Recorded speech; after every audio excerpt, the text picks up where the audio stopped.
बिस्मिल्लाहिर्रहमानिर्रहीम अस्सलामु अलैकुम रहमतुल्लाह। जब से हुकूमत इस क्राइसिस और बहरान के अंदर अब मज़ीद फंसती चली जा रही है, इस्टेब्लिशमेंट अब इसमें से निकलना चाहती है, क्योंकि इस्टेब्लिशमेंट को भी ज़बरदस्ती इसके अंदर फंसा दिया जाता है, ज़बरदस्ती इसके अंदर घसीटा जाता है।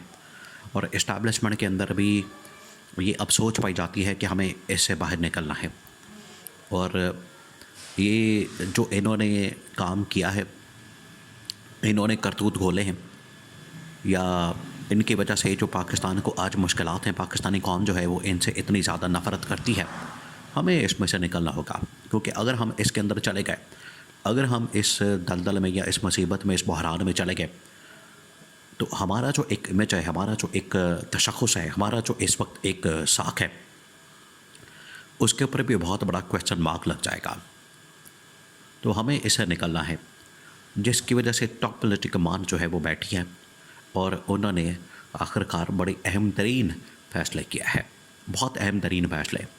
देखिए, ये नवंबर का महीना और ये ख़ास तौर पर ये वाला हफ़्ता शुरू हो रहा है, ये बहुत अहम तरीन हफ़्ता है, बहुत अहम तरीन, क्योंकि दुनिया के अंदर और आलमी सतह के ऊपर बहुत सारी ऐसी तब्दीलियाँ रोनमा हुई हैं, जिसकी वजह से यहाँ पर यह सोच बचा शुरू हो गई है कि अब आगे बढ़ने के लिए हमें कुछ ना कुछ करना पड़ेगा। उसमें से 2-3 बड़ी तब्दीलियाँ रोनमा हुई हैं और 2-3 बहुत अहम हैं। इसमें सबसे पहली ये कि डोनाल्ड ट्रंप ने अपने इंतखाबात जीते हैं और वो अमरीकी सदर मुंतखब हो गए हैं और जनवरी में वो हलफ उठा लेंगे। एक ये सबसे बड़ी तब्दीली रोनमा हुई। उसके बाद जिस तरीके से डोनाल्ड ट्रंप ने इमरान खान की रिहाई के मतलब बात करनी है और इमरान खान के साथ ताल्लुकात के मतलब जो डोनाल्ड ट्रंप का एक बैकग्राउंड है, ट्रैक रिकॉर्ड है, वो बड़ा अहम मामला है। इसके ऊपर भी सोच विचार बड़ी ज़रूरी है। ये तो हो गया डोनाल्ड ट्रंप के मुतालिक 2-3 मामला। और अगर रजीम चेंज ऑपरेशन खोला जाता है तो उसमें फिर इस्टेब्लिशमेंट के भी बहुत सारे लोग खुल जाएंगे। जिस तरह से पहला एक रजीम चेंज ऑपरेशन का बंदा जो खुला है, वो वहाँ की इस्टेब्लिशमेंट का, अमेरिका की इस्टेब्लिशमेंट का टॉप लेवल का जर्नल है। तो इस वजह से यहाँ पर यह हुकूमत तो अपनी भाग दौड़ कर रही है अपने नाम को बचाने की खातर।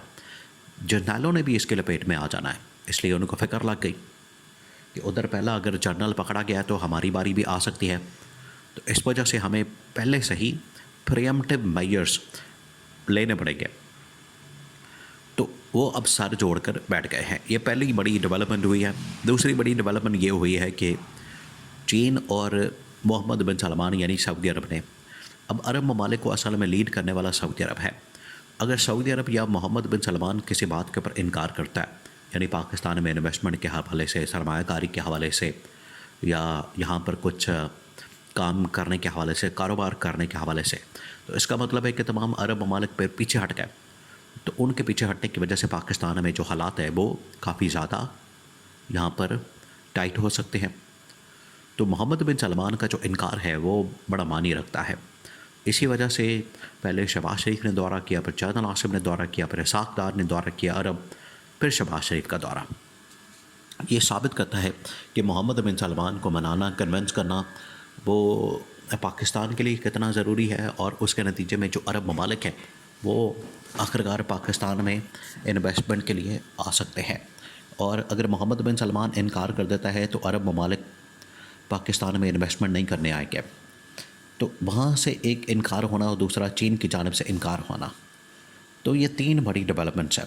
इनको सामने रखते हुए इस्टेब्लिशमेंट ने सोचा है कि अगर हमने फौरी तौर पर इसका हल ना निकाला, फौरी तौर पर इसका सलूशन ना निकाला, तो तमाम के तमाम मामलात जो है वो हमारे गले पड़ जाएंगे।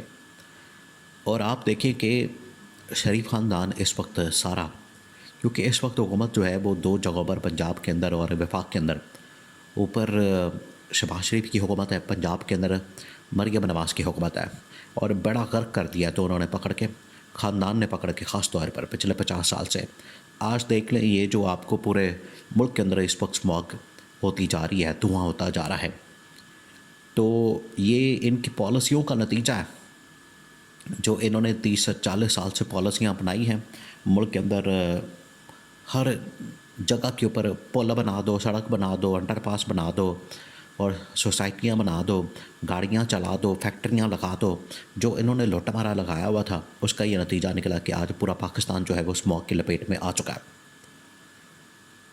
और ये आज अपने इक़्तिदार को बचाने के लिए शरीफ ख़ानदान किस तरीके से भाग दौड़ कर रहा है। कभी किसी मुल्क जा रहा है, कभी किसी से मुलाकात, कभी खुफिया मुलाकातें, कभी इसराइली डेलीगेशन से मुलाकातें, कभी अमेरिकी डेलीगेशन से मुलाकातें, कभी किसी की जगह पीआर, कभी किसी जगह लॉबिंग, ये सारा कुछ किया जा रहा है। तो इस्टेब्लिशमेंट को नज़र आ रहा है कि ये तो अपने काम को बड़ा देख रहे हैं, अपने लिए तो बड़ी भाग दौड़ कर रहे हैं, अपने बचाव के लिए तो ये इधर उधर जा रहे हैं, अपने बचाव की खातिर तो ये बड़ी भाग दौड़ कर रहे हैं। लेकिन जब बात आती है हमारी, तो ये हमारी खातिर तो कुछ नहीं करते, हमारे लिए तो कुछ नहीं कर रहे। तो इस्टेब्लिशमेंट को ये फ़िक्र है कि अब हमें अपने हाथ पैर खुद ही मारने पड़ेंगे। ये बाद में हाथ झाड़ के निकल जाएंगे और कहेंगे कि हम तो इस्टेब्लिशमेंट की वजह से बैठे हुए थे, इस्टेब्लिशमेंट जो कहती थी हमें वो कर देते थे, इस्टेब्लिशमेंट हमें जो कहती थी हम वो कर देते थे। तो इस्टेब्लिशमेंट ने ये सारा कुछ किया हमारा, तो इसमें कोई कसूर या हमारा इसमें कोई ज़िम्मा नहीं है। ये पीछे सोच है, ये पीछे एक अप्रोच पाई जाती है।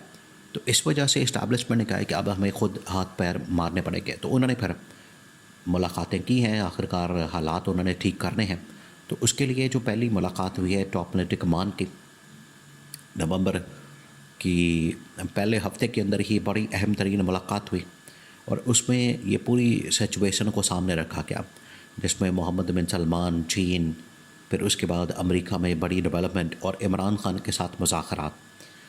जो साबिक कुछ जर्नल थे टॉप लेवल के, जिसमें general Bajwa, general Raheel Sharif, general Kayani, general Asif Ghafoor, general Faiz Umaid, ये वो तमाम के तमाम लोग थे जो कहते थे कि आप इमरान खान को कम से कम इस हद तक ना लेकर जाए और यहाँ पर आवाम के साथ, लोगों के साथ, पब्लिक के साथ ऐसा बदतरीन किस्म का तशद्दुद आमेज़ और इस किस्म का बदतरीन किस्म का सलूक और रवैया मत करें, जिसकी वजह से आखिरकार आपके ऊपर उंगलियां उठना शुरू हो जाए।